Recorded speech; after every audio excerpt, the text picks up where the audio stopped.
Welcome to my channel. ഇന്ന് ഞാനൊരു cooking video ആയിട്ടാണ് വന്നിരിക്കുന്നത്. വളരെ എളുപ്പത്തിൽ നല്ല സോഫ്റ്റായ ദോശ എങ്ങനെ ഉണ്ടാക്കാമെന്നാണ് ഞാനിതിൽ കാണിക്കുന്നത്. ഇനി അരി കുതിർത്തി വയ്ക്കാതെ തന്നെ നമുക്ക് ദോശ ഉണ്ടാക്കാം. അപ്പോൾ എൻ്റെ ചാനൽ ആദ്യമായിട്ടാണ് കാണുന്നതെങ്കിൽ ഇതുപോലെയുള്ള വീഡിയോകൾക്കായിട്ട് അതൊന്ന് സബ്സ്ക്രൈബ് ചെയ്യുക. കൂടാതെ ബെല്ലൈക്കണും കൂടെ ഒന്ന് അമർത്തണേ. അപ്പോൾ ദോശ ഉണ്ടാക്കുന്നതിന് വേണ്ടി നമുക്ക് ആവശ്യമായ ഉഴുന്ന്, കാൽ കപ്പ് ഉഴുന്ന്, അതിലേക്ക് കുറച്ച് ഉലുവയും കൂടെ ചേർത്ത് നന്നായിട്ട് വെള്ളമൊഴിച്ച് കുതിർത്തി വയ്ക്കുക. ഒരു മണിക്കൂറിന് ശേഷം കുതിർന്ന ഉഴുന്ന് നമ്മൾ മിക്സിയുടെ ജാറിലേക്ക് മാറ്റി അതിലേക്ക് ഒരു സ്പൂൺ, ഒരു കയ്യിൽ ചോറ് ചേർത്ത് നന്നായിട്ട് അടിച്ചെടുക്കുക. നല്ല ഫൈനായിട്ട് അടിച്ചതിന് ശേഷം ഒരു വലിയ പാത്രത്തിലേക്ക് അത് മാറ്റുക. ആ ഉഴുന്നടിച്ചത് മാറ്റിയതിന് ശേഷം അതിലേക്ക് വെള്ളം ചേർത്ത് നിങ്ങളുടെ കൈവശമുള്ള അരിപ്പൊടി, അത് അപ്പപ്പൊടിയോ പച്ചരി പൊടിച്ച പൊടിയോ ആ പൊടിയുള്ള അപ്പത്തിൻ്റെ പൊടി ചേർത്ത് നല്ല രീതിയിൽ അത് കുഴച്ച്, ആവശ്യത്തിന് വെള്ളം ചേർത്ത് അത് കുഴച്ചെടുക്കുക. നല്ല സോഫ്റ്റായിട്ട് കട്ടകളൊന്നുമില്ലാതെ നല്ല ഫൈനായിട്ട് അത് കുഴച്ച് ഈ ഒരു പരുവത്തിൽ നമുക്ക് കിട്ടും. കുഴച്ചെടുത്ത് വയ്ക്കണം. അതിന് ശേഷം നമ്മൾ ഒരു 6 മണിക്കൂറോളം ഇത് വെച്ചതിന് ശേഷം 6 മണിക്കൂർ കഴിഞ്ഞ് ഇത് നല്ല രീതിയിൽ പൊങ്ങിക്കിട്ടുന്നതായിരിക്കും. കണ്ടോ, നല്ല സോഫ്റ്റായിട്ട് നല്ല പതയായിട്ട് ഇത് നല്ല പൊങ്ങിക്കിട്ടും. ഒരു 6-7 മണിക്കൂർ ഇത് വെച്ചാൽ മതി. അപ്പോഴത്തേക്കും തന്നെ ഇത് നല്ല രീതിയിൽ പൊങ്ങിയിട്ടുണ്ടാവും. ദോശയ്ക്ക് പരുവമായിട്ട് ദോശയോ ഇഡ്ഡലിയോ എന്താണെന്ന് വെച്ചാൽ നമുക്ക് അത് ഉണ്ടാക്കാവുന്നതാണ്.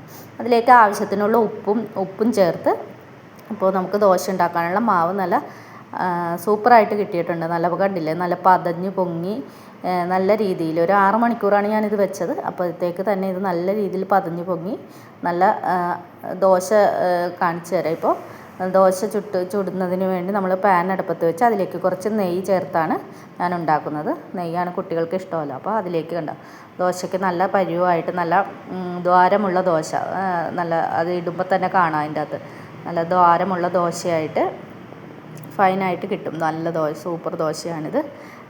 ടേസ്റ്റുള്ള ദോശയായിരിക്കും. നല്ല നെയ്യൊക്കെ ചേർത്തുണ്ടാക്കുകയാണെങ്കിൽ നമ്മുടെ കുട്ടികൾക്കത് വളരെ ഇഷ്ടപ്പെടുന്നതായിരിക്കും. അപ്പോൾ ഈ വീഡിയോ നിങ്ങൾക്ക് ഇഷ്ടമാവുകയാണെങ്കിൽ ഒന്ന് ലൈക്ക് ചെയ്യണേ. നിങ്ങളുടെ കുട്ടികൾക്കൊക്കെ ദോശയാണോ ഇഡ്ഡലിയാണോ കൂടുതൽ ഇഷ്ടം ഒന്ന് കമൻറ്റ് ചെയ്യുകയും കൂടി ചെയ്യണേ. ദോശയാണെങ്കിൽ ഇഡ്ഡലി ആണെങ്കിൽ നമുക്ക് ഈ മാവ് വെച്ച് ഉണ്ടാക്കാവുന്നതാണ്. ഇഡ്ഡലി ഇപ്പോൾ എൻ്റെ കുട്ടികൾക്ക് ഇഡ്ഡലിക്ക് വലിയ താല്പര്യമില്ലാത്തതുകൊണ്ട് ഞാൻ ദോശയാണ് ഉണ്ടാക്കുന്നത്. ഈ മാവ് വെച്ച് തന്നെ നമുക്ക് ഇഡ്ഡലിയും ഉണ്ടാക്കാം. അപ്പോൾ ഇത് നല്ല സോഫ്റ്റായ ദോശയാണ് നമുക്ക് ഇതിൽ നിന്നും കിട്ടിയിരിക്കുന്നത്. നല്ല ചൂടാകണം കേട്ടോ, ചട്ടി നല്ലതുപോലെ ചൂടായതിന് ശേഷം വേണം നമ്മൾ പിന്നെ ദോശ ഇടാൻ വേണ്ടി. അത് ഇടുമ്പോൾ തന്നെ നല്ല സോഫ്റ്റായിട്ട് നല്ല പരുപരുത്ത രീതിയിലുള്ള ദ്വാരങ്ങളൊക്കെ വന്ന് അതിനോടൊപ്പം നമ്മൾ ഇട്ടതിന് ശേഷം കുറച്ച് നെയ്യൊക്കെ ചേർത്ത് കൊടുത്ത് ഇത് ചെയ്തെടുക്കാവുന്നതാണ്. നല്ല സോഫ്റ്റായ ദോശ അങ്ങനെ കിട്ടും. നിങ്ങൾക്ക് ഇതുകൊണ്ട് തന്നെ മസാല ദോശ ഉണ്ടാക്കണോ, നെയ് റോസ്റ്റ് ഉണ്ടാക്കണോ, അങ്ങനെയുള്ള കാര്യങ്ങളൊക്കെ ഉണ്ടാക്കാവുന്നതാണ് ഈ ഒരു മാവ് കൊണ്ട് തന്നെ. അപ്പോൾ പലർക്കും ഇത് അറിയുന്നതായിരിക്കും. എന്നാലും നമ്മൾ ഞാൻ വീട്ടിൽ ചെയ്യുന്ന രീതിയിലാണ് ഞാനിതിൽ കാണിക്കുന്നത്.